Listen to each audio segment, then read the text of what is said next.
Hello, everybody, and welcome. I'm Bonnie Halper. I write the weekly Startup One Stop newsletter, which everybody is welcome to sign up for. It comes out every Tuesday morning. Don't forget to authenticate.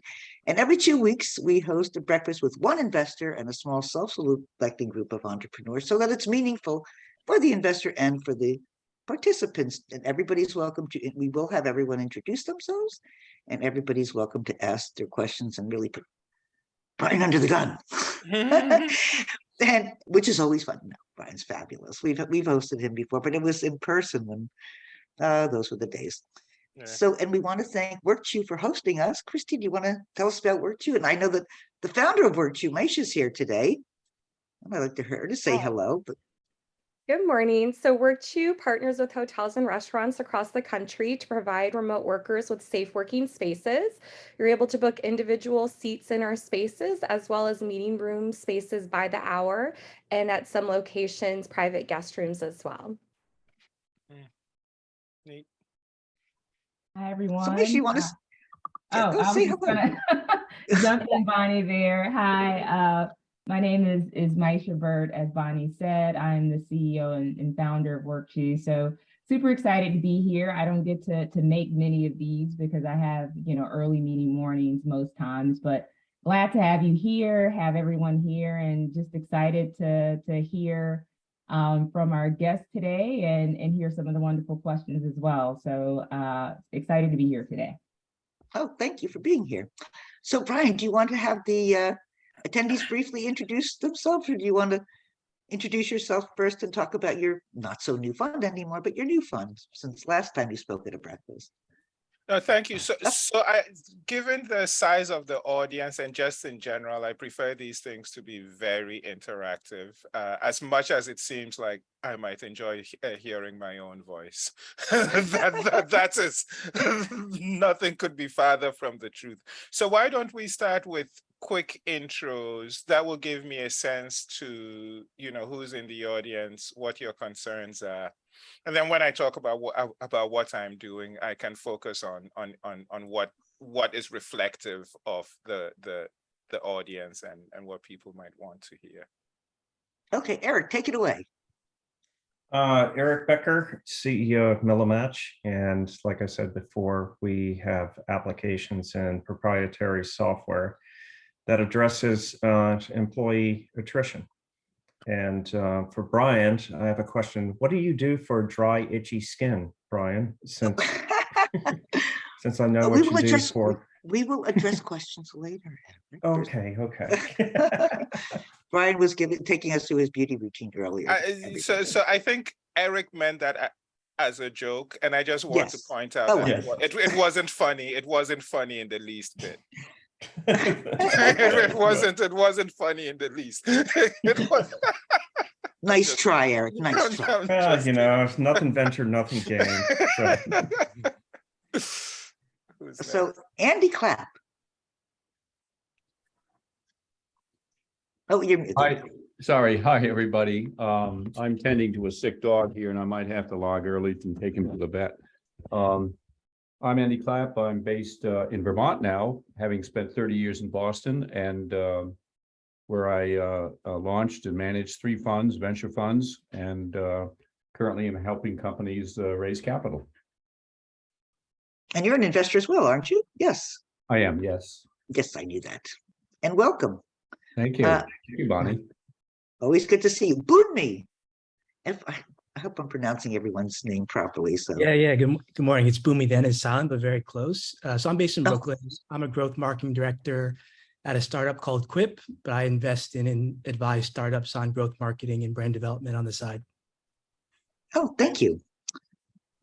Ian. Hi. Oh, Ian, you're muted. There you go. So, hi, I'm Ian Garmes, based in Toronto, Canadian sales and marketing for the virtual film schools. We provide live online training in creation of short videos. Thank you. Jake. Good morning, everyone. My name is Jake Cutler, the founder and CEO of Amplify. We are an early stage fintech in the equipment finance space, is focused on digital underwriting and improving the experience for sellers. And I'm based here in Greater New York City, in a place called New Rochelle in Westchester. And welcome. Jake, did we exchange messages on LinkedIn or something, or did you email me recently? We connected on LinkedIn earlier in the week, and Okay. you recommended me to your platform. And then Terrence Finn, who's also on this call, was kind enough to introduce me to this group. Literally sent me the email a couple hours after we first connected. Okay. So I still need to go through and look at the submission that you sent through our website. Yep. That'll be appreciated. Matthew. So I am an investor and also an entrepreneur. So I am currently working for a holding company, which we invest into clean tech, green tech projects. Also, we are fairly tech agnostic in our venture capital and in our angel investing, which we do a piece of. And I am a consultant. I also help startups with not only raising capital, but also strategy around it. Any sort of change they're going through, any sort of strategic change, any sort of help that they need along those lines. So I also do that. Thank you. So Tara. Hi, my name is Tara Tadros Whitehill. I'm originally from New York City. My parents still live on the Upper West Side, but I've been abroad for quite a while. I live in Istanbul, and I'm a visual storyteller and creative agency founder. So our mission is to help people who are trying to do good in the world tell their stories better. And that does involve taking photo videos, but it also is project management. And then I realized that from my first creative agency, because this is my second, that I also needed to help pay it forward and help people amplify their own stories through capacity building. So I need to help them with workshops and consulting. Otherwise, if I give them the products, they don't do enough with it. And that's very frustrating. And I want them to use the things really well. So that's what I work on. And I work with small and large organizations, from the IRC to Sesame Street to USAID organizations, and I'm also foundations and things like that. And welcome. Zarin, I'm glad you could make it. I know you might have to leave early for a call. Exactly. Well, that got rescheduled. Oh, good. Yes. So, well, I'm Zarin. I'm based in Switzerland. I have private banking background and currently work with companies for business development and capital raise, usually in the areas of data analytics, e-commerce, and 3D streaming. And by the way, Terrence Finn knows Mike Capone, the founder. Terrence is also a super connector. He knows, like me, he knows everybody. So Brian, tell us about the not so new fund anymore and supply chain. So the fund is REFASHIOND Ventures, as you can see in my background, and my partner Lisa and I have been building it really since 2018. But as you can imagine, in 2018, when we met with LPs and said, hey, we want to start a supply chain technology fund, will you write us a check? They told us to leave. The polite ones asked us to leave immediately. The others would humor us because they'd immediately recognize the entertainment that was about to ensue. They'd humor us for 30 minutes or an hour, but would tell us all the reasons why this was one of the dumbest ideas we could be working on. Of course, I'm exaggerating, but not completely. So it was a very frustrating, unsuccessful experience until late 2020, when we reached a fork in the road. We could either throw in the towel because we hadn't made any progress, or we could get creative. And what might not be obvious, given how many jokes I've been trying to crack since we joined this call, I really don't like the idea of giving up on something I believe in just because things are difficult. It's just not, it's just not in my nature. So we decided, look, we've done some community building through the New York's supply chain meetup, which Lisa and I started. And that's morphed into what we call the Worldwide Supply Chain Federation. So, maybe let's start with a rolling fund on AngelList. It's a new structure. It's somewhat, not many people are familiar with it, but maybe that will enable us to get going. And so we did that. We talked to AngelList. They let us start a rolling fund, and we wrapped up a few small $25,000 commitments, enough to make us feel we could at least make the first 2 investments. And so in July of 2021, we got going. We've now made, just on Tuesday, we wired funds to our 19th investment. 3 of them are Series B companies. There are a couple that are preparing to raise a Series A, and then the rest are pre-seed and seed stage companies. And the thesis is really simple. When I met Lisa in June of 2016, I had been thinking about supply chain technology from the perspective of logistics and what was going on there. She had been thinking about it from the perspective of the fashion and apparel industry. And neither of us was having a lot of success getting other people excited about what we were thinking. So as you can imagine, when we met, it was love at first sight. It was like, ooh, there's someone else in the world who thinks I'm not completely nutsoid and who thinks I might be onto something. So we became fast friends, and would text constantly, talk all the time. And so when I left my old firm, and I had been at my old firm for 10 years, by late 2018, we decided to give this a go. And the thesis was simple. We said, if you look at where things are heading, geopolitical tensions are increasing, right? And remember, this is 2016, 2017, 2018. This is well before the pandemic, well before Russia and Ukraine. But we said geopolitical tensions are increasing. The climate crisis is only going to get worse. So there will be increasing instances of severe weather events that disrupt supply chains. And human beings are going to continue being more demanding. Everyone is going to want their stuff faster and faster and faster. Companies to human beings. And so we said, we look at this and we think supply chains will come under a lot of stress.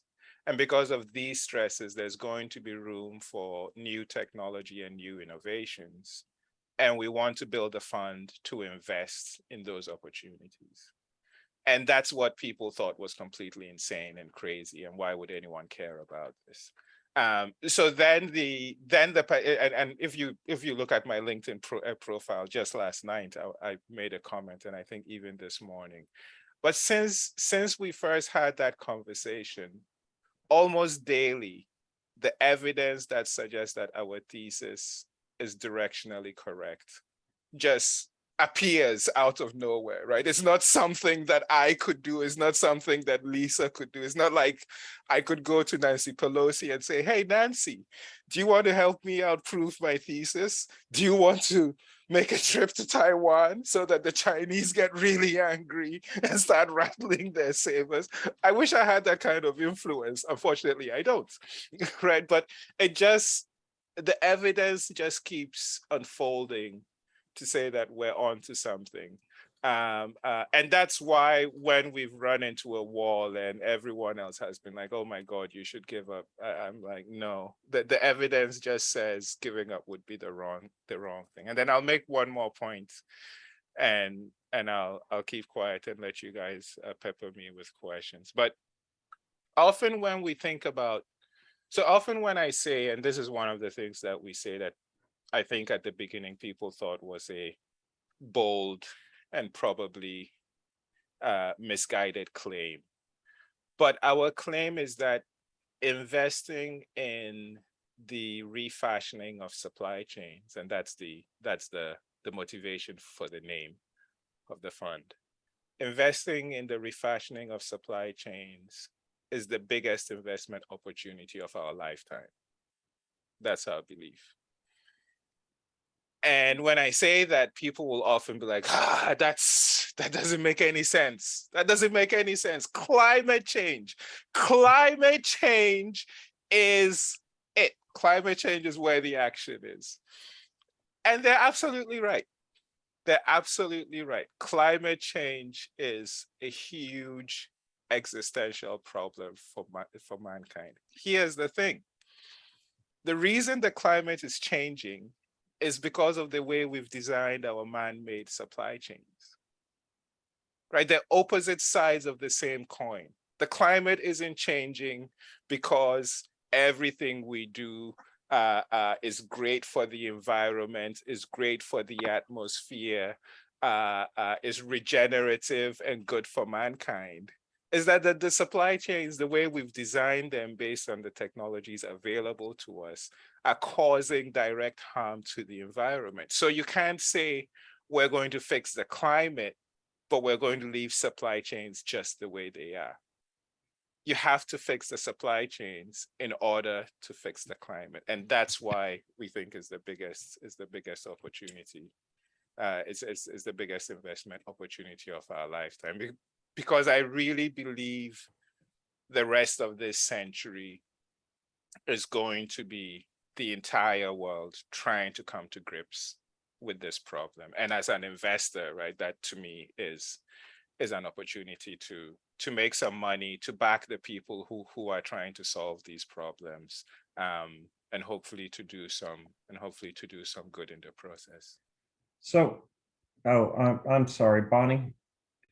I just wanted to say two things. One, being prescient is always tough, and two, ever since you launched REFASHIOND Ventures, Brian, your name is all vowels.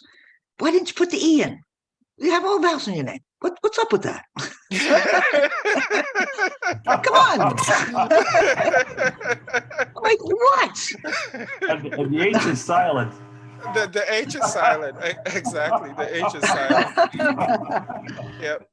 But so anyway, go ahead, Eric. I'm sorry. Yeah, I had a serious question for you, Brian. So just last night I was watching something, and there were more reports from the trucking industry how diesel fuel, diff, the additive to run it, the chips that are dependent upon diff additive, but now I heard about brake cylinders and pads and everything else.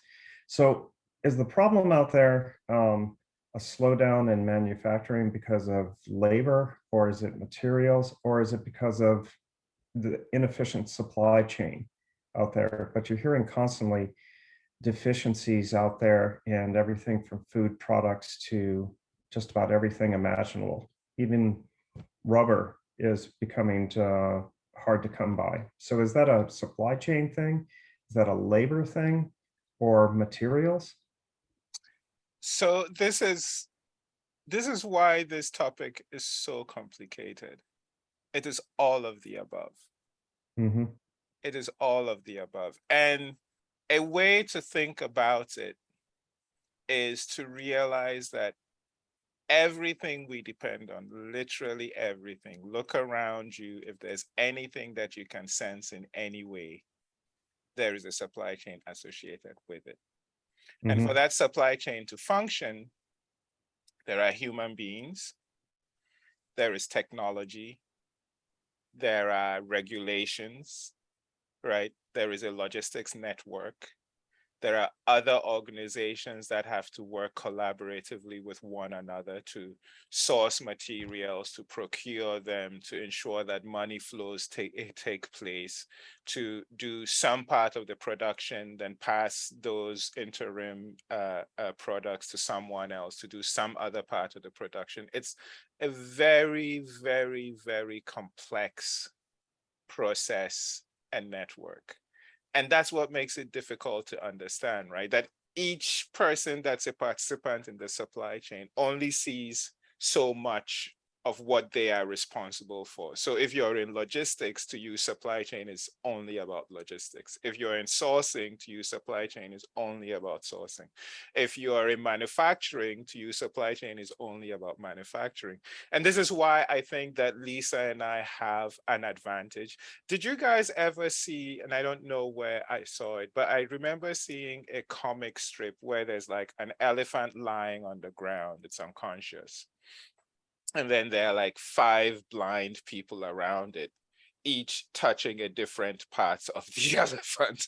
And depending on the parts of the elephant that they were touching, they thought it was something else, right? So if you were touching the leg, you're like, oh, this is the trunk of a tree. If you were touching the trunk of the elephant, you thought, oh, this is like a pipe of some sort or a water hose or something. If you were touching the back of the elephant, you thought it was something else, right? And as outsiders to supply chain, because none of us really worked in supply chain or studied supply chain in school. We're completely self-taught, coming at it completely as outsiders. So think of us as the people looking down at this scene with the blind folks around the elephant. We're looking at it from above and we're like, damn it, guys, it's an elephant. It's not whatever thing it is. You feel it actually is because of your vantage point. It's an elephant. That's how to think about it. And that's what makes it so complex, because in trying to fix the problem, it's difficult, and this is why I think government, we're in a period where involving government in trying to solve these issues is so critical, right? Governments have the full view, and they can use the bully pulpit to say, okay, look, we're going to need you guys and you guys and you guys to sit down and solve this issue.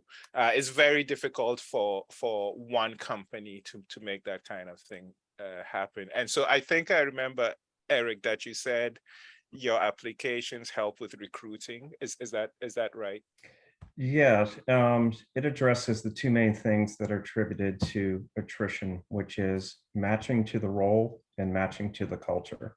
So we address it at the root cause. Yeah. So that is, while we wouldn't invest in a recruiting platform, but when you think about how you solve problems in the supply chain, talent, finding talent, training that talent, keeping that talent engaged and energized about what they're doing and why what they're doing is so important. It's a huge. Yeah, one of the things that we've addressed is that it's not a one-time thing. So identifying and objectively measuring through behavior is what we do. We can match those people from a recruiting standpoint to the roles specifically and to the culture of the company and the team. But it doesn't stop there. We have a dynamic measurement. So we can see whether, for instance, the biggest thing of why people fall off is because of engagement, and we can measure engagement, and we can correlate that engagement to, is there a new manager that was brought in? Is there a company policy that changed? Are there outside factors? So humans, just like supply chain, are very, very environmentally fickle to their team and so forth. So you know who you should be selling to is anyone that is responsible for recruiting within the operations and supply chain management function of large companies, because they're losing people. 1, they're desperate for people, and 2, they're losing people left, right, and center because people are getting burnt out. Yeah, and not only are people getting burnt out, but folks who have been, and these are areas of companies where people tend to stay, historically have stayed for a long time. People are beginning to retire, right? People are beginning to say, this is too much. I've put in my 2 decades. I've put in my 2 decades of work. I'm going to retire and take it easy. And so there's a great need to find new talent. Yeah, you were talking about supply chain. So one of our clients that we're working with is a medical device manufacturer. So, they have very rigid, very sophisticated processes and procedures and everything else. But those are dependent upon the humans that are conducting those. And they quickly realized that there was a correlation between productivity and yield on their end product based on their employees and how they perceive their job, how they perceive the company, and so forth. So they've measured it all the way down to yield. When employee morale is low because they've made a change, yield goes down in the finished product. So yeah, it's very, very interesting. So that reminds me of those back scratchers that they give to the cows to produce more milk. Yeah. Wow. Happy cows, more milk, happy employees. Happy employees, yeah. More productivity and better product and better service also. But just quickly, for those who joined a little late, I put my LinkedIn profile in the chat. If you scroll up at 9:32, I posted it, and feel free to send me an invitation to connect on LinkedIn. The other thing about supply chain is that you were talking about is the governments can greatly help in that. But how do you coordinate? I mean, you were referencing our government, but it's a whole ecosystem, but it's also dependent upon foreign governments also. So it gets more complex and complex and complex. It's really complex. So when the reason I got into supply chain, because sometimes people have asked me, why are you so obsessed with, because that's the accurate way to describe my fascination. It's an obsession, and I'm proud to say it's an obsession because I think it's an important one. But I was at my old firm. I started in 2008. Around 2015, so 7 years in, I didn't want to be a generalist investor anymore. I just temperamentally, it's not what suits me. I think I would have been good at it, but temperamentally, it wouldn't be the best way for me to proceed. And so I was looking for something that is big, is highly significant at global scale. The problem doesn't ever go away. You're always going to be solving the same problem. And that's what led me to start, coincidentally, I was teaching myself about trucking. I was teaching myself about shipping. That gave me the idea that this might be it. And then, so that's like just from the intellectual side of things, right? This is, you read a book, you read articles, you do research, that sort of thing. But I come from Ghana. I grew up in Nigeria, and I spent my teenage years back in my home, back at home in Ghana for secondary school. And when school was out of session, I'd live with my grandfather in the village, who was a peasant farmer. Most of my relatives live on whatever the poverty line that the World Bank says is the global benchmark. They live well below that. So, during the vacation, I'd go home, I'd be with my grandfather. He suffered from a chronic case of rheumatoid arthritis. And so at night, when we got back from the farm, I'd take his bike, I'd ride around the village, and I'd get him some pills, some white pills to take. And that's how the pain would subside and he could sleep at night. And I didn't think much about it, right? When you're living life, you just live your life and that's it. You move on. But then in July 2019, as we were trying to get the fund off the ground, I was reading an article from the Swiss pharmaceutical company Roche, and they were talking about their supply chains, the medical devices and pharmaceutical supply chains in Nigeria. And basically, if you know what things are like in Nigeria, you know what things are like in Ghana. There's no substantive difference.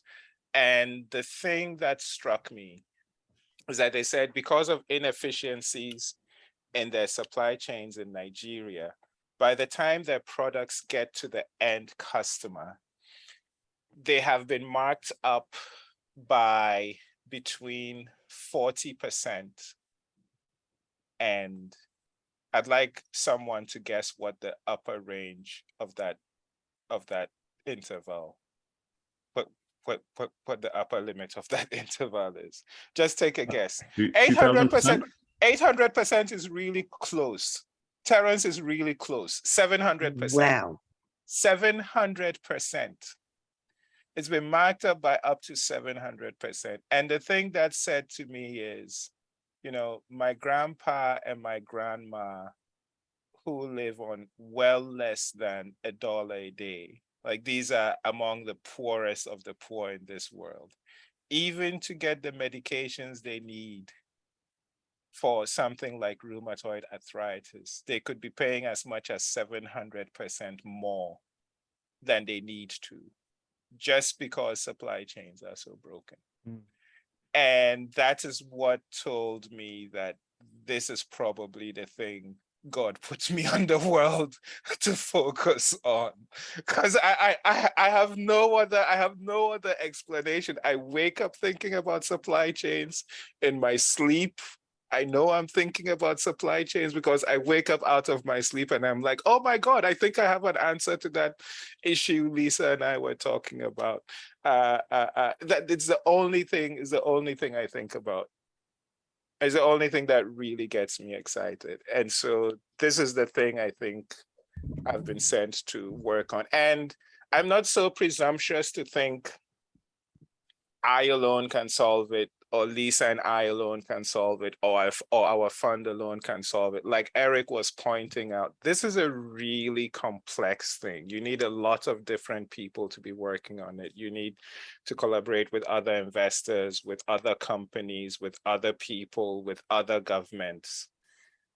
It's really difficult. The technology problem is difficult. The innovation problem is difficult, but even more difficult than those things is the coordination, right? Is getting people to coordinate and take action at a collective.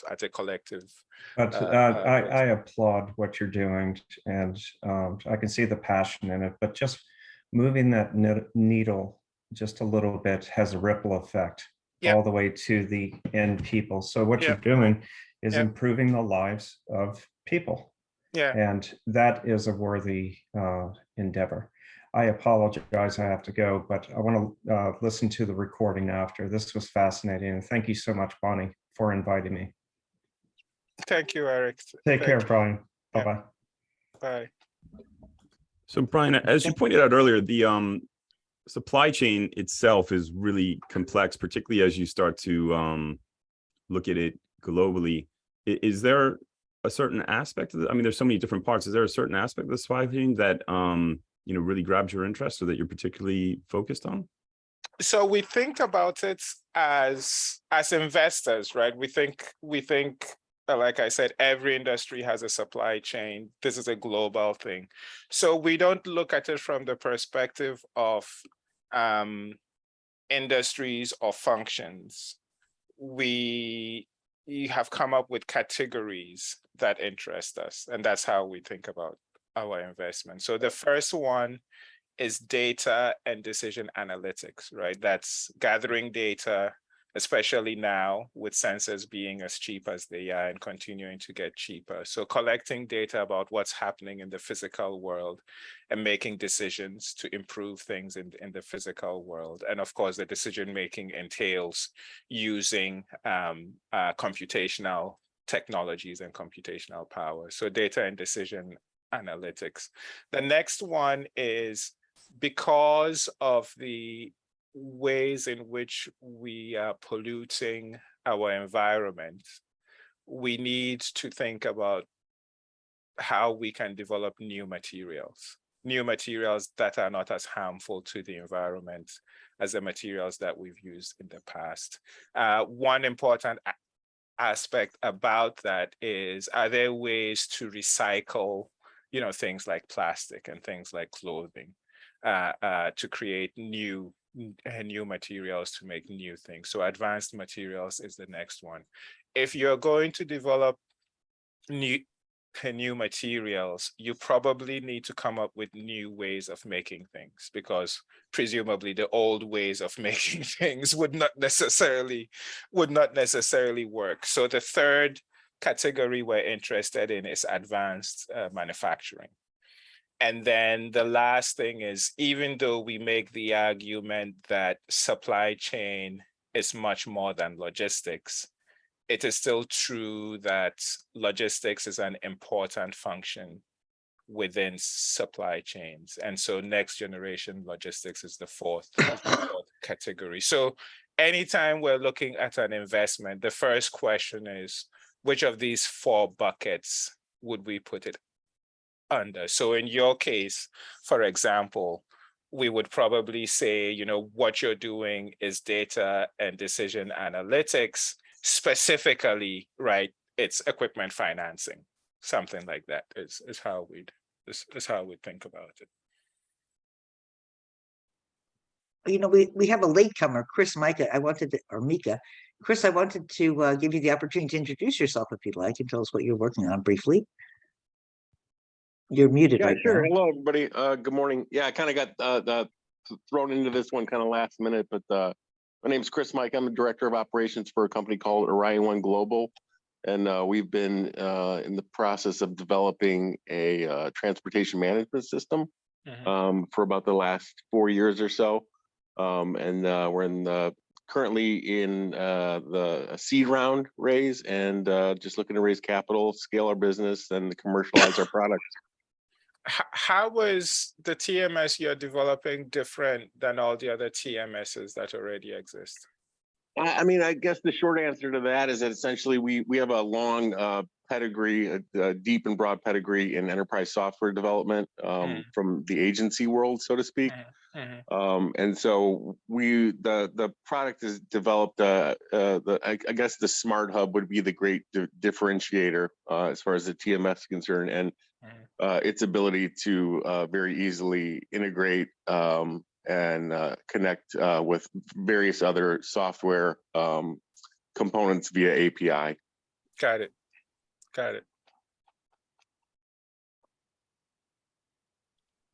Questions?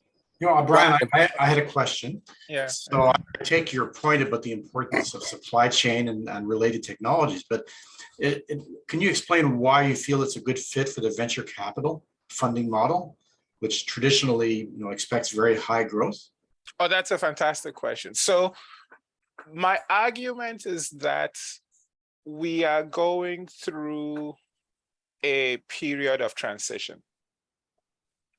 We're going through a period of transition where the value that is going to be created in the world is not going to be just in the realm of software. It's going to be in the realm of taking all the advances we have made in software and actually affecting people's lives to make people's lives better, right? The truth is, when you can't find a formula to feed your baby, you're not like going around and looking for a piece of software. You're looking for infant formula, right? When trucks are out of brake pads or run out of diesel, people aren't going around and looking for a piece of software. They're looking for brake pads and diesel oil, right? And so, and the reason that is true is the three things I said before, right? Geopolitical tensions are increasing, which means we saw it just this week. We saw it during the pandemic, right? When we needed PPE, what happened?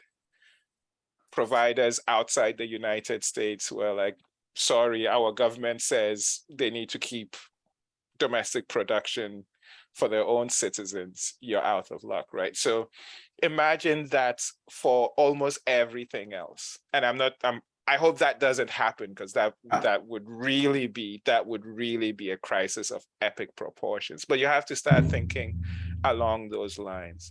So, And so your thesis basically is predicting ongoing turmoil. Ongoing turmoil, which means that you need to, as we say, you need to refashion your supply chains, right? And that creates an opportunity. Got it. That creates an opportunity. Yeah. Oh, I'd love to know just financially about the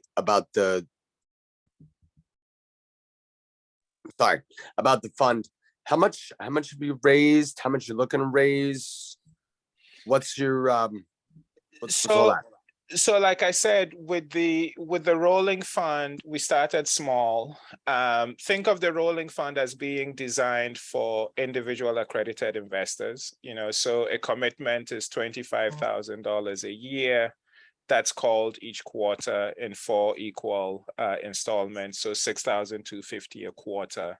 And the way I think about it is, if you're the sort of individual or entity for whom the right amount of capital to deploy in that asset class is, let's say, $200,000 or less a year, the rolling fund is a perfect vehicle, right? Because you know exactly when we'll call capital, and AngelList takes care of things, right? We have AngelList as our back office infrastructure. And then the other thing we're doing, now that we've made 19 investments, is we're now going out to institutions and family offices. And we're saying, when we started doing this in 2018, it seemed like a crazy idea. As you can tell, just looking around you and reading the news, it's not such a crazy idea. It's not such an insane idea anymore. Look at the 19 companies, hopefully soon 20, that we've invested in. And we'd love to raise a significantly bigger fund. In terms of capital raised in the rolling fund, we're at $1 million and change, so like 1.1. So there's plenty room for more LPs in the rolling fund. And the way we're thinking about it is, because as some people have said, well, once you raise your institutional fund, are you going to kick your individual investors to the curb? No. And no. And that's not the way we think about it. The way we think about it is that the rolling fund and the institutional fund will be pari passu. There'll be sidecars to one another. Same investments, same deals. It'll be the same team that's making the decisions. And if 10% of our total capital is in the rolling fund and 90% in the institutional fund, then each company we invest in will get 2 checks, one for 90% of our commitment and one for 10% of our commitment. That's how we're thinking about it. And to the point that I can't remember who asked about growth. I think it was Ian. There is a reason why I personally, especially, really believe we need to have a way to engage with individual investors. These are typically people who believe the thesis. It's more than just, hey, we need returns, right? They really believe in the thesis. They have industry connections. They have industry knowledge, and so on and so forth. So think of the people in the rolling fund as first adopters, as early adopters, early evangelists, right? They're the ones who will go out and tell their friends, oh my God, you should go check out Natural Fiber Welding. Is this amazing company, right? The president of the Princeton endowment is not going to be running around and telling his friends about the companies in our portfolio, right? But they need people who are excited about what they're doing to be evangelists to others if they're going to grow. So it's really a core part of our strategy to keep the rolling fund, alive. I think if we could get the rolling fund to $10 million, we'd probably cap it at that point, right? Whoever is an LP in the rolling fund till it gets to 10, we'll probably cap it at that point, and then let the institutional fund grow however much it can. In terms of thinking about the opportunity, I didn't say this directly, but if you think about global GDP, right? And I think the most recent estimate is that at the end of this year, global GDP will be around 104 trillion. That entire 104 trillion is entirely dependent on supply chains. 100% dependent on supply chains. And now I'm not claiming that all $100 trillion is ideal for venture capital. But I am saying, I am saying that there is bound to be a lot of venture scale opportunity in that $104 trillion.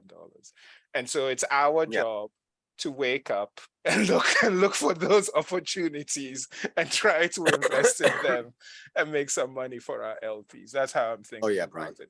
And I'm not completely wrong in this way of thinking about it. I mean, the International Renewable Energy Agency says, we're going to need $135 trillion of investments to remake energy supply chains. HSBC and BCG, they published a report that said to get the world to a net zero state of affairs is going to require $100 trillion of investments in technology, of which 50 trillion is going to have to be directed at SMBs. And then Goldman Sachs published a research report where they said to get to net zero, we would need something like $56 trillion of investment. So pick whoever you like the most, pick whichever number you prefer. It's still a fucking big number. It's a huge number. It's bigger than ad tech, it's bigger than marketing tech, it's bigger than SaaS, it's bigger than all the things that VCs get excited about. I hear you. The more you talk about the supply chain, the more I see all the growing risks in the world, right? Temperatures are rising, the supply chain's at risk, there's more geopolitical risks. So as you invest in the supply chain, you're really kind of getting your foot in the door with some products that are going to be more and more important and valuable. I particularly think with the food supplies, that's diminishing. Unfortunately, there seems to be a situation where people who have money have more access and the people with less money have less access. So you seem like you're stepping into a really important space.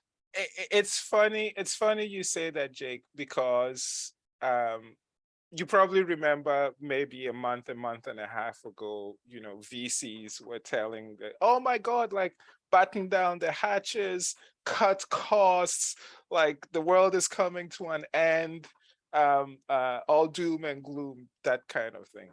I emailed our portfolio and I said, are things more difficult? Of course they are, right? Is fundraising going to be harder? Of course it is. Is the economy going through a period of instability? Of course it is. That's all true.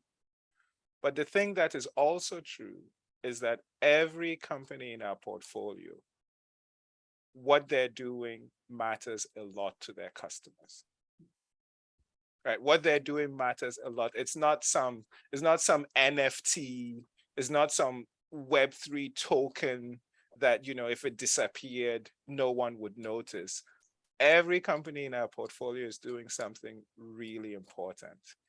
Therefore, yes, recognize that all these things are happening, recognize that you have to run your company well, and so on and so forth. You can't be cavalier about any of those things, but you need to step up. You need to go to your customers and you need to help them get through this mess that we're living through, right? If there are aspects of your product or your platform that they are not utilizing enough, you need to go to them and you need to say, we know you have this problem. Here is how what we have created can help you, right? You need to take the bull by its horns. This is your time to shine. And not only do you need to communicate that to your customers, but when you're talking to investors who are generalists and who don't know who don't have any idea what a supply chain is. It's your responsibility to communicate that to them as well. And if you do those things, I think you will be fine, right? You're not going to get the outrageous evaluations that you had hoped for and that we were dreaming about, but you'll be fine. What's your take on all that Mark Cuban's doing at the moment with medicines? Do you consider that supply chain? Yes. Yeah.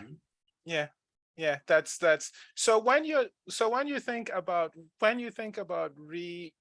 refashioning the supply chain, right? It's a lot of things. Refashioning the supply chain can mean coming up with new ways of sourcing and finding talent, of training talent, of keeping talent engaged, right? Refashioning the supply chain can mean coming up with new ways of making sure that money flows are more efficient than they have been in the past, right? Refashioning the supply chain can mean coming ways of rethinking how people gain access to medicines, right? How people gain access to foods, and there are different ways, of doing that. So definitely, I think what Mark Cuban is doing is from my perspective, falls within the definition of refashioning the supply chain. Now, does that mean that it is something that our fund would invest in?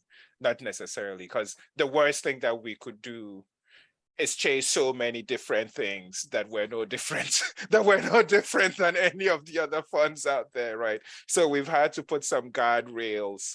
We've had to put some guardrails around what we'll invest in and what we want to invest in. So what Mark Cuban is doing is a kind of an attack, maybe on kind of like cartels, in effect, and maybe the same thing in Ghana. That the reason why goods are sold for 700 right on market is not because of a lack of technology, but because of the existence of vested interests.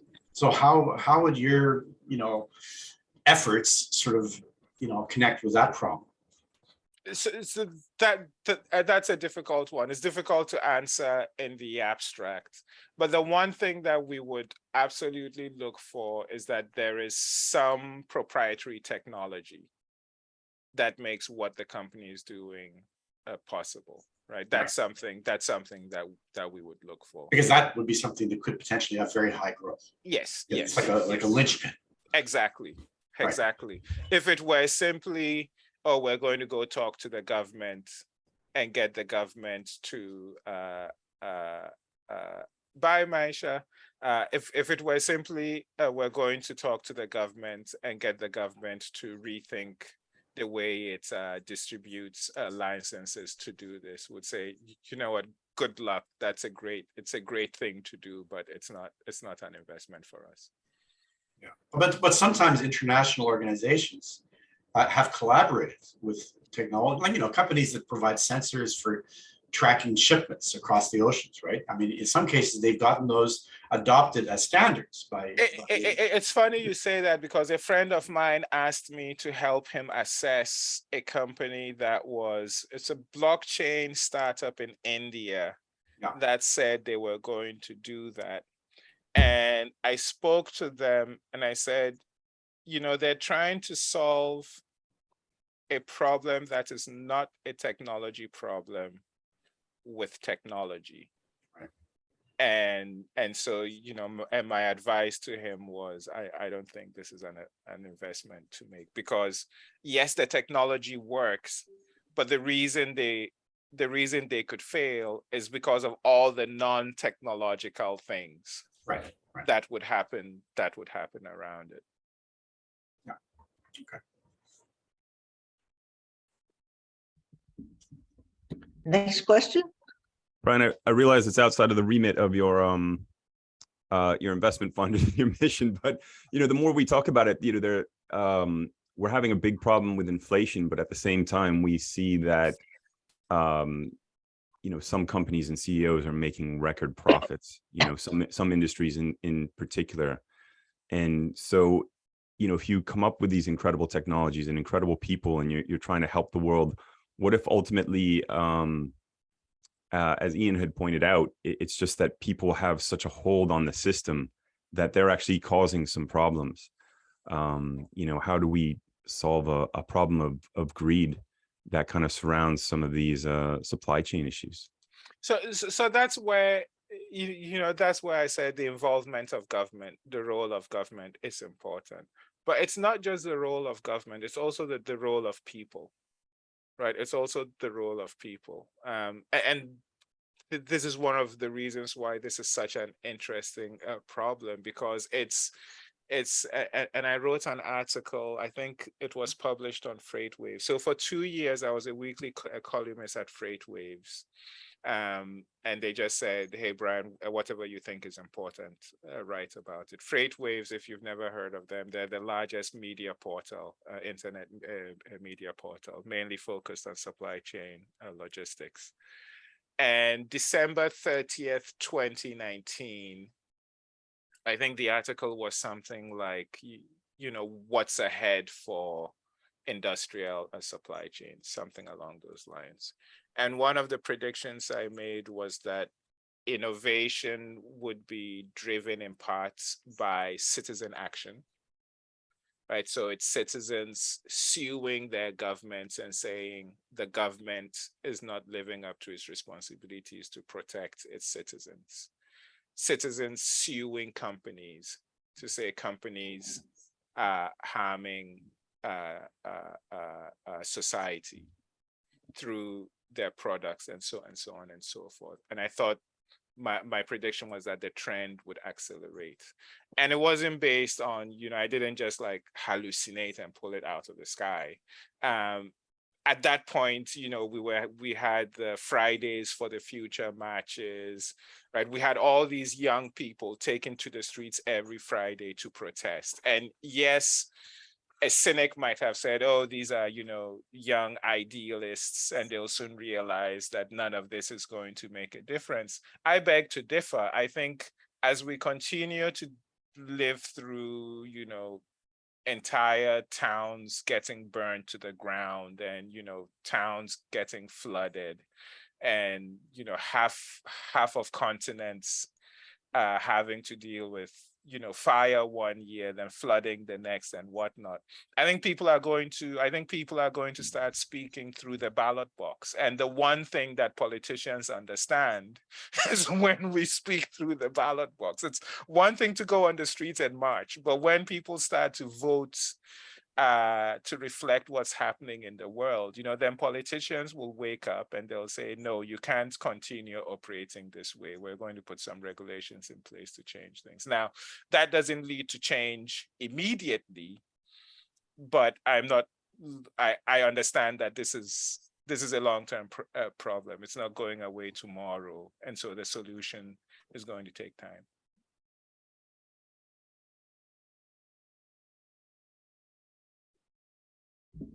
Thank you, Terrence. Thank you, Terrence. Next question. I was going to see, we seem to be witnessing a change already in the ballot box, given, yep. And globally. Brian, what was your motivation behind why supply chain? What you can bring me through that a little bit more? Yeah, so it's really I mentioned, you might remember I talked about reading and writing, not wanting to be a generalist, and so on and so forth. And then I talked a little bit about my grandfather and when I lived in the village. And it's making that connection, right? It's making that connection. Oh, and then I also talked about the 700% markup that that products going through the supply chain for Roche in Nigeria experienced. So it's connecting those dots to one another that made me understand the significance of this problem, right? That I know what it's like to live in a situation where supply chains, at least the supply chains that anyone on this call is accustomed to, right? I know what it means to live in an environment where those types of supply chains don't exist. This is rural India, this is rural Africa, this is rural Latin America, right? I know what life is like there. And then I know what is possible if you were just to fix those supply chains a little bit. Right, so let's go back to the example of Roche and their supply chains in Nigeria. I am not saying we should fix the supply chains so that there is no markup. But what if instead of things being marked up to 700%, what if they were only marked up to 500%?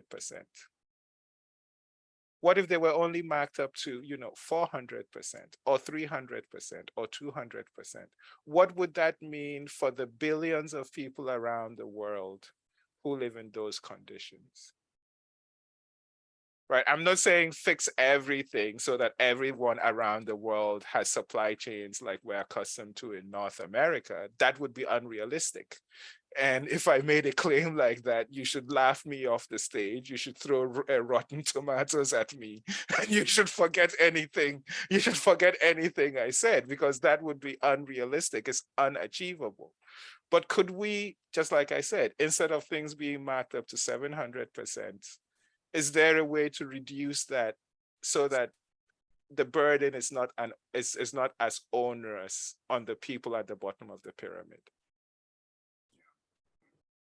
I just wanted to mention, during World War II, when we had massive supply chain issues, globally, one of the things that happened in the US is that certain well-known investors and industrialists kind of stepped up to address certain issues. And some of them were very successful. I read a book called Tuxedo Park, which is about a guy called Alfred Loomis. So he was like an investor who made a lot of money in the crash of 29, and he sort of organized the creation of bomb sites, which worked out very well. And it had something to do with nuclear weapon design as well. But I just wonder if you think there's a role for business people who have sufficient experience in these areas to step in to help governments, because sometimes governments really don't know what to do. Like there's a failure of will or a lack of knowledge, and they don't know what to do. There is absolutely a role for people in business, and that's why when we think of the LP base for the institutional fund we're trying to raise, it's, yes, the institutions, like pension funds and endowments that have huge piles of cash that they need to invest. It's family offices, especially family offices that created their wealth in legacy industries, right? So in agriculture, in mining, in forestry, in manufacturing, those sorts of things. And then it's also individuals, right, who have made wealth through whatever means they made their wealth, have the knowledge, and are willing to roll up their sleeves and help beyond just making an investment, right? But like, hey, Wilson, you're building this new, Wilson is CEO of a manufacturing visibility platform that we invested in. He started the company in Singapore, has a great toehold there, and is now moving the headquarters to the United States, right? So someone who had a storied career in manufacturing, has made some wealth, could be an investor in the fund and could say, hey, Wilson, I really like what you're doing. It's clear you don't understand the industry as well as you need to, would be happy to serve as a mentor, as a board member, as an advisor, would be happy to open some doors, et cetera, et cetera. That's why we need to think about how we build the fund a little more creatively than other people might do. Yeah. Thanks. And also to the point you made before, Ian, this is not just a US thing, right? It's not just a North America thing. This is a global thing. In spite of the fact that geopolitical tensions are increasing, we're going to have to collaborate with the rest of the world in very significant ways. And so also having investors that reflect the nature of the opportunity, the diversity. In fact, we're entrenched. I mean, we cannot just exactly. Our major supply sources. So exactly. Entrenched is for better or for worse. For better or for worse, we're entrenched. It would take 20 years, for America to kind of replace Asian manufacturing capacity. Exactly. So if you can find like technological solutions that kind of benefit everybody, yes, then you get support from all sides. Yeah, that's exactly it. Right. Yeah, makes sense. But it's not easy to do. It's not easy. That's why I need to be working 24/7 or 19/7. We need to be working on this all the time. I mean, I think what you're doing kind of like highlights the importance of the sector in a way that maybe not everybody has recognized. So that's very important. Definitely. Yeah. Thank you. But you certainly must have the ears of investors currently in ways that you hadn't when you and Lisa first came up with the premise. That much is true. It's still difficult. Fundraising is always difficult for the vast majority of people, and we didn't expect it to be any different for us. But now, when we're talking, and it's actually funny, there was one LP and we became so accustomed to needing to explain what a supply chain is, to define it. And so we were talking to him and he was like, okay, guys, I kind of know what a supply chain is. Like, there is no one in the world who doesn't know what a supply chain is. Can we like move on from the definitions and explain and talk about your portfolio? Right. So that's one big change. Whereas in the past, we would spend the entire meeting trying to explain, what's a supply chain? Why does it matter? Now we can just talk about the portfolio and what we've accomplished and what we hope to accomplish with a bigger fund, which is a very, very different conversation to be having. Right. Yeah. So Brian, I know you mentioned internationally, but would you say that most of your investments are US based? For now, yes. For now, most of them are US based, although we're seeing so much interest from abroad that, so we made an exception for Wilson, the company for Axstone, the company from Singapore. We're looking at some companies that are in London. We'll see if we get to investing in them or not. Usually what we'll look for is, even if the team is abroad, just because the fund is so small, it's just the two of us, the team is so small.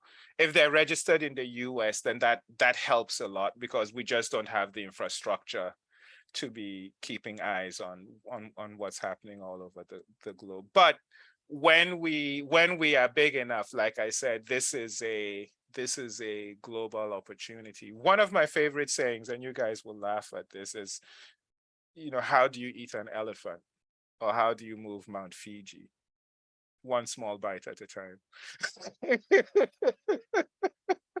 Right? One small nibble at a time. So we recognize it's a massive, humongous opportunity, but we're taking small nibbles. So yeah. Brian, could you say a bit about how you find limited partners? It's all of the above. So for the rolling fund, it's a 506c fund, which means we can talk about it publicly. I can say, hey, we have $1 million of committed capital in the rolling fund. We have, the commitment is 25K and so on and so forth. We can talk about it all in public.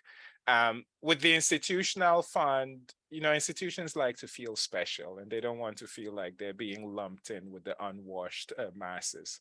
So with the institutional fund, we can't say anything beyond, we're raising an institutional fund. Let us know if you'd like more information. And then we talk to them in lowered voices behind closed doors, right? To make them to make them feel special.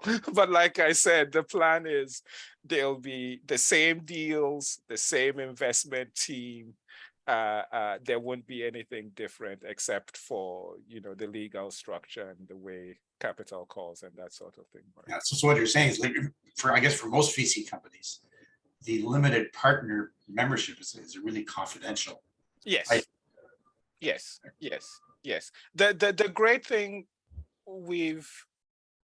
one thing that's been great for us with the rolling fund is that a number of the people who have invested have said, you know, if other people are asking, you can tell them that I'm an investor. And so, for example, if you go to our website, we have a page there, we have some of their pictures. A few have said, no, I don't want people to know I'm an LP, and that's completely fine. But the vast majority have said. Do you have an aggressive effort to connect with potential institutional partners? Yes, yeah. It just takes knowing who they are, connecting with them, right?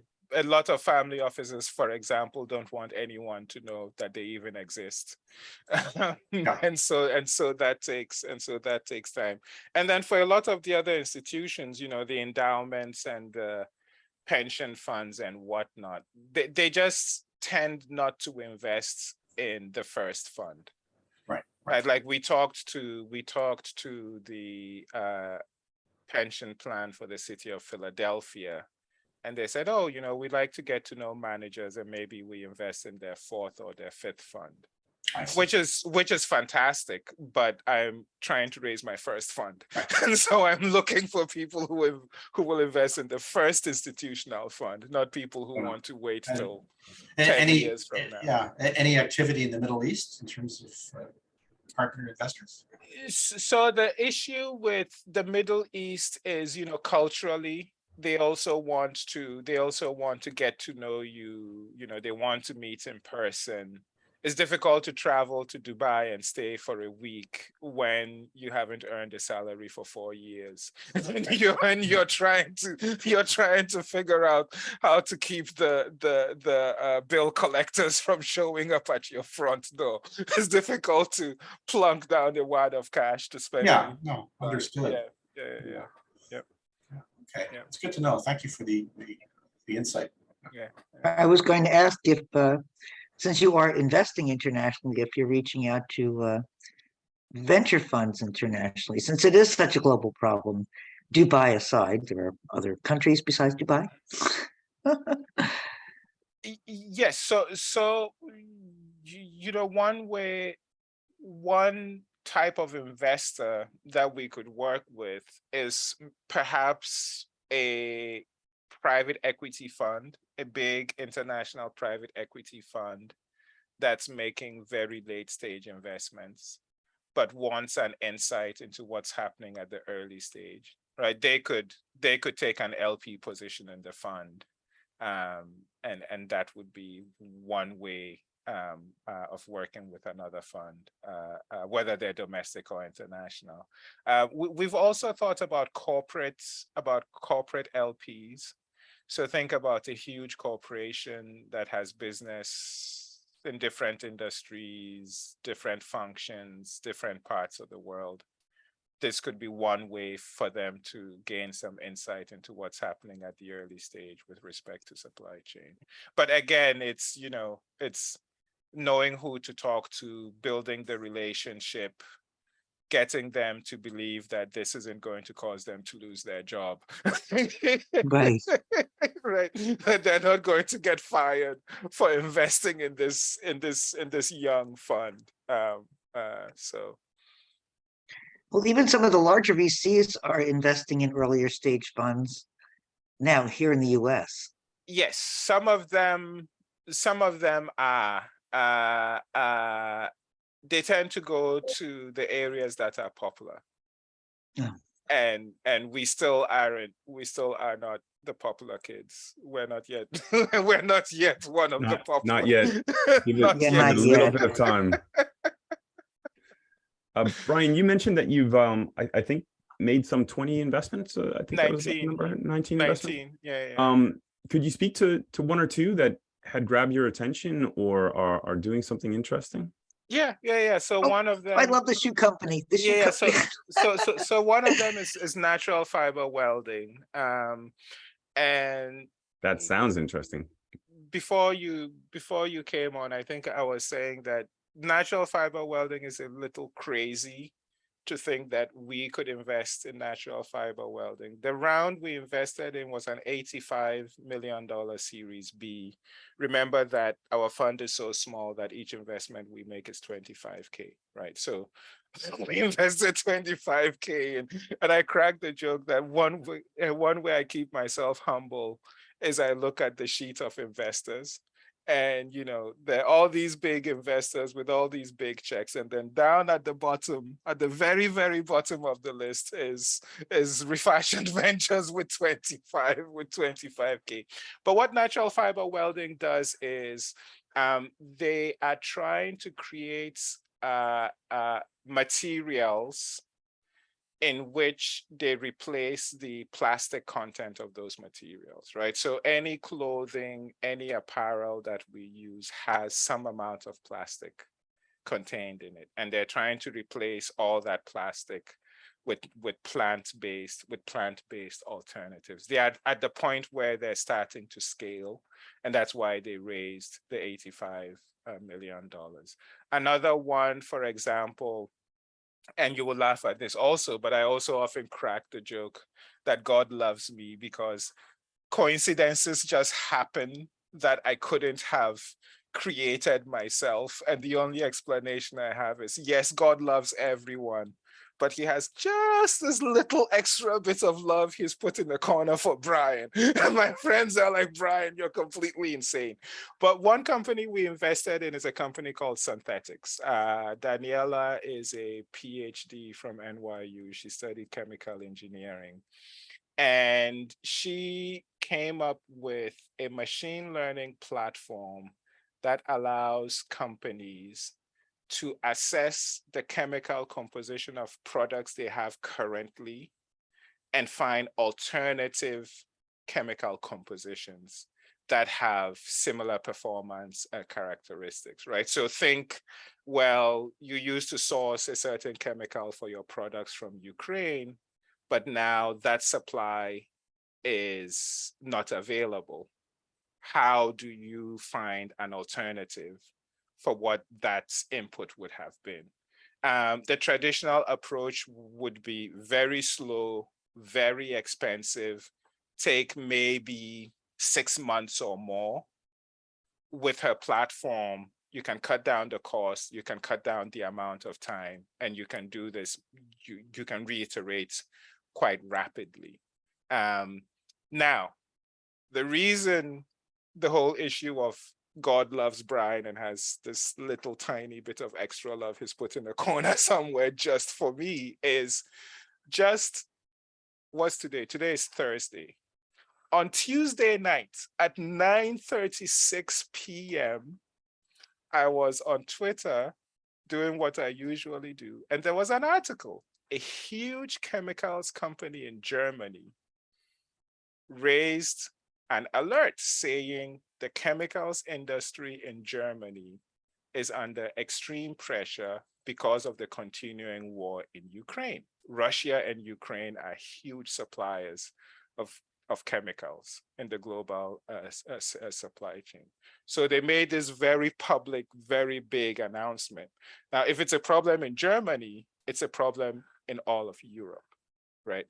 American companies can maybe ignore it for a while yet, but clearly in Europe, they need to be paying attention. That was Tuesday night at 9:36 p.m. I tweeted out the article.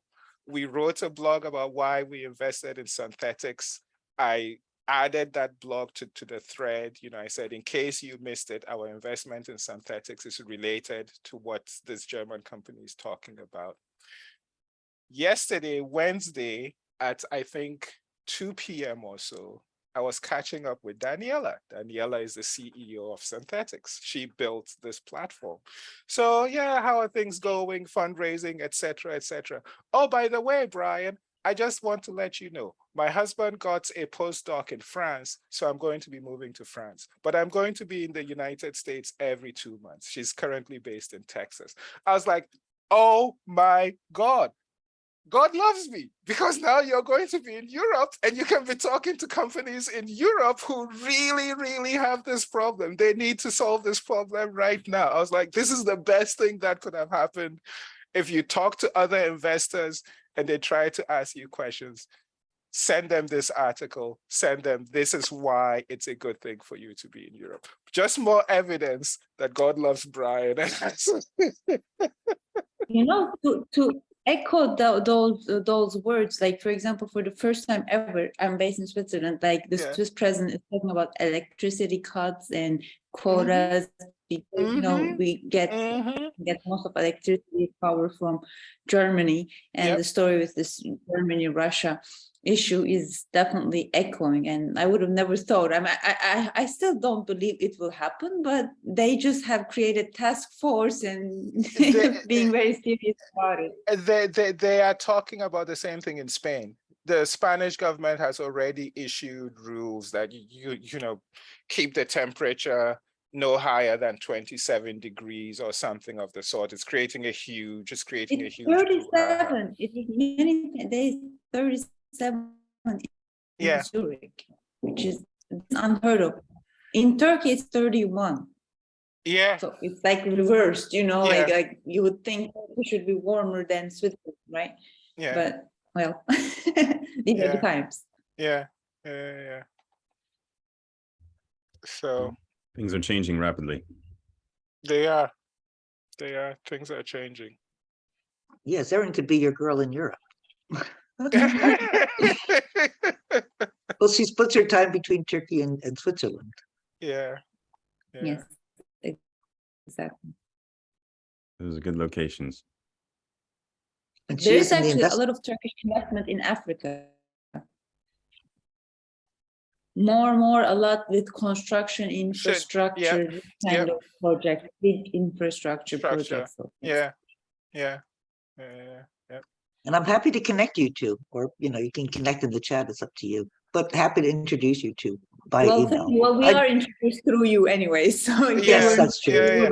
Like I said, I put my LinkedIn profile up top. So just send me an invitation. And given that we're on this call, you don't even need to put a note. Just send the invitation and I'll accept it, and then we'll connect later. Sounds good.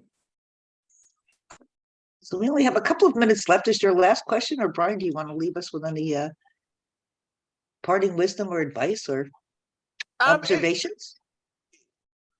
I wish I had the link, because if I did, I'd put it in the chat. But in October 2019, Lisa and I wrote a blog post called "The World is a Supply Chain." That's the title of the blog. And, you know, October 2019, it was a blog, all texts and whatnot. And we wrote it because as we were talking to potential investors, right, it was like, oh, but why does this matter? Who cares? And so on and so forth.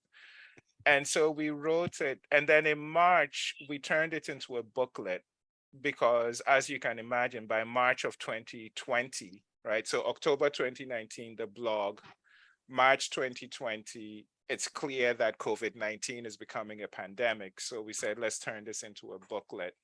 And then in June of 2021, we turned it into a presentation, a slide deck. And maybe, Bonnie, I might send it to you so you can share with everyone. Sure, thank you. But in that, we discuss some of the issues that I talked about this morning, right? What's a supply chain? Why does this matter? Why is this an issue that we should be thinking about more? How can people get involved, right? So we talk about what governments can do, what investors can do, and what individuals might consider doing. So that's the thing. That's a thought that I'd leave you with, right? That the way things are going, and I'm just repeating myself here, supply chains are going to be top of the agenda for quite a while. They're going to be top of the agenda for quite a while. And probably even more so than now. Yep. So I want to thank you so much, Brian, Thank being you. our guest again. Thank you. Thank you. And thank you, everybody, for being here.